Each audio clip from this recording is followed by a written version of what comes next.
আমরা এখন আর স্বৈরাচার মুক্ত। হ্যাঁ, এটা সত্য, স্বৈরাচার মুক্ত হতে পেরেছি, কিন্তু স্বৈরাচারী কাঠামো থেকে এখনো মুক্ত হতে পারি নাই। এখনো আমাদেরকে শুনতে হয় বিএনপির নেতারা বলছেন ইয়েনুগিরি ওসিগিরি ছেড়ে চলে যেতে হবে, বিএনপির কথা না শুনে।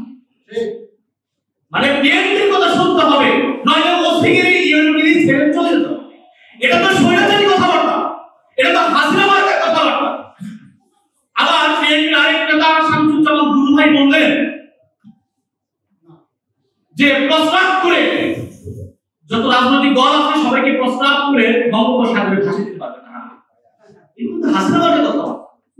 আমরা হাসিনার মুখে শুনেছিলাম বেগম খালেদা জিয়া তিনি বিএনপির চেয়ারপারসন, আমরা তাকে রেসপেক্ট করি, সম্মান করি।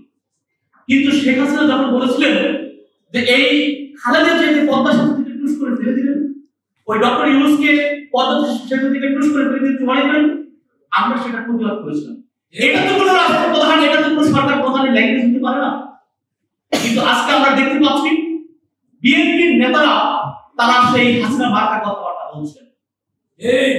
বিএনপির নির্বাহী কমিটির সাংগঠনিক সম্পাদক শাহীন শওকত ভাই তিনি বললেন বিএনপির নেতা কর্মীরা ফু দিলে বাংলাদেশের সমস্ত রাজনৈতিক দলের নেতা কর্মীরা উঠে যাবে। এটা কি ধরনের কথাবার্তা? আমরা কি এই বাংলাদেশ চেয়েছিলাম? এই বাংলাদেশ চাই না।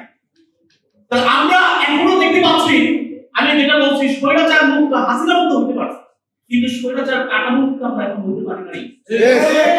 এখনো বাংলাদেশে চাঁদাবাজি হচ্ছে। চাঁদাবাজ মুক্ত বাংলাদেশ গড়ে তোলার প্রতিশ্রুতি দিয়েছিলাম আমরা, পারছি তো সমস্যা। কাঁচা বাজার, মাছ বাজার, bus stand, CNG stand, tempo stand দখল করছে কারা? বিএনপি। তাহলে কেমন বাংলাদেশ চেয়েছিলাম সেই বাংলাদেশকে আমরা প্রতিষ্ঠা করতে পারছি? সামনে 6 মাস 7 মাস পরে আবার নির্বাচন, ধারণা করে দিচ্ছে বিএনপি ক্ষমতা আসবে। এই 10 মাস কারা চাঁদাবাজি করছে? 6 মাস পরে নির্বাচন অনুষ্ঠিত হবে, আমরা তো ধরে নিচ্ছি বিএনপি ক্ষমতা আসবে।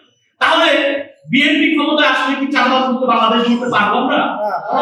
টেন্ডারবাজ মুক্ত, কাঁচা বাজার, টেম্পো স্ট্যান্ড, ওই সিএনজি স্ট্যান্ড দখল মুক্ত বাংলাদেশ আমরা করতে পারবো? দুর্নীতি মুক্ত বাংলাদেশ করতে পারবো? সুতরাং আমি আপনাদের সকলের উদ্দেশ্যে বলতে চাই স্বৈরাচার মুক্ত হইতে পারছি, কিন্তু স্বৈরাচার